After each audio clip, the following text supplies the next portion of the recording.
मित्रों, 10वीं के नतीजे आ गए हैं सीबीएसई बोर्ड के, और कुछ बच्चों ने, कम से कम 2 मेरी जानकारी में है, जिन्होंने 100% अंक प्राप्त किए हैं, यानी 500 में से 500 नंबर। मतलब उन्होंने जितने भी विषय थे उनके, जितने भी उत्तर उन्होंने लिखे, वो न सिर्फ सही थे बल्कि उसमें जरा सी भी गलती नहीं थी।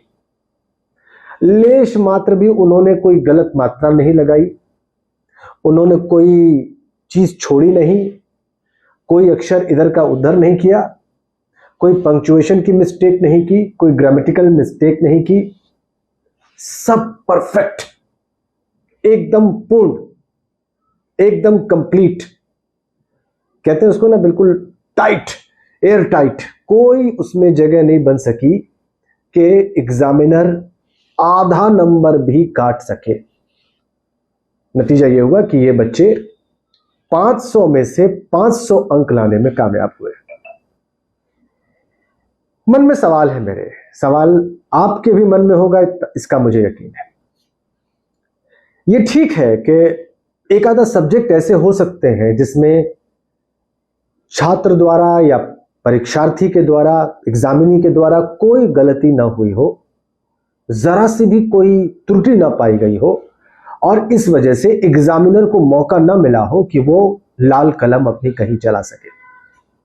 नतीजा, उस सब्जेक्ट में या एक दो सब्जेक्ट्स में जिनमें गणित या मैथमेटिक्स की चांसेस सबसे ज्यादा है, कोई 100% मार्क्स हासिल कर ले, पूरे नंबर हासिल कर ले। लेकिन क्या हिंदी साहित्य में भी या अंग्रेजी में भी, खासकर जो लिटरेचर के पक्ष हैं, जिसमें आपको कभी कभी कोई व्याख्या लिखनी होती है, कभी किसी प्रश्न का उत्तर किसी कथा से संबंधित होता है, किसी विश्लेषण से संबंधित होता है, या वही होता है, वो लिखना होता है, उसमें भी आप एकदम ऐसा कुछ करके आए कि एग्जामिनर को लगे कि यार इससे बेहतर तो उत्तर हो ही नहीं सकता था, इससे ज्यादा तो कुछ अच्छा लिखा ही नहीं जा सकता था, इसमें तो मैं कोई गलती देख ही नहीं पा रहा हूं, और वहां भी आपको 100% नंबर मिल जाए। मुझे इस बात की बड़ी हैरत है, ये कैसे संभव हो सकता है?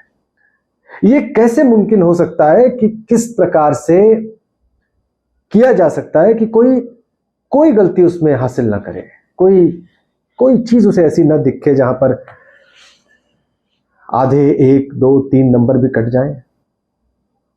लेकिन ऐसा हुआ है, लोगों ने ऐसी गलती नहीं की है, तभी तो उनको 100% मार्क्स मिले हैं, हिंदी में, अंग्रेजी में, या किसी ह्यूमैनिटीज के सब्जेक्ट में, तभी तो उनको 500 में से 500 नंबर मिल गए।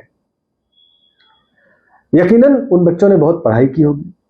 मेरे कहने का कतई ये मतलब नहीं है कि वो मेहनती बच्चे नहीं हैं, वो प्रतिभाशाली होनहार बच्चे नहीं हैं। वो बहुत प्रतिभाशाली और होनहार बच्चे हैं, उनके अंदर प्रतिभा कूट कूट कर भरी है, उनके माँ बाप ने भी उन पर बहुत ध्यान दिया है, उनके अध्यापक या अध्यापिकाओं ने भी उन पर बहुत मेहनत की है, उनका मार्ग प्रशस्त किया है, और उन्होंने खुद तो बहुत मेहनत की है कि उनके इतने बढ़िया नंबर आए हैं। लेकिन मेरा सवाल यह है कि क्या ये इतने परफेक्ट थे ये उत्तर कि उनमें से आधे 1, 2 नंबर भी नहीं काट पाए अध्यापक या एग्जामिनर? व्यवहारिक रूप से मुझे यह संभव नहीं लगता। एक दूसरा पक्ष में आपको इस बात का बताता हूं। अगर इस तरीके से, दयालु तरीके से नंबर दिए गए, एकदम जेनरस मार्किंग की गई है इन बच्चों की, तो उन बच्चों की भी जेनरस मार्किंग की गई होगी जो सामान्य तौर पर न किए जाने की सूरत में फेल हो सकते थे। क्या पता उनके 50%, 60%, 70% नंबर आ गए हो। वो बच्चे जो फेल होने के करीब थे, उनको first class, first division marks मिल गए हो। फिर होगा यूं कि ये बच्चे रहेंगे एक बड़ी गलतफहमी में। फिर होगा यूं कि इन बच्चों को जब असलियत झेलनी पड़ेगी, जब सच में टफ सिचुएशन सामने होगी, जब कठिन एग्जाम और कठिन मार्किंग सामने होगी, कॉम्पिटिटिव, तो फिर इन्हें यह अंदाजा नहीं होगा कि ये कहां खड़े हैं, और तब जो इनको झटका लगेगा वो शायद इनके बर्दाश्त के बाहर हो जाए। तब उनके साथ कुछ ऐसा हो सकता है जिसकी उन्होंने कल्पना न की हो।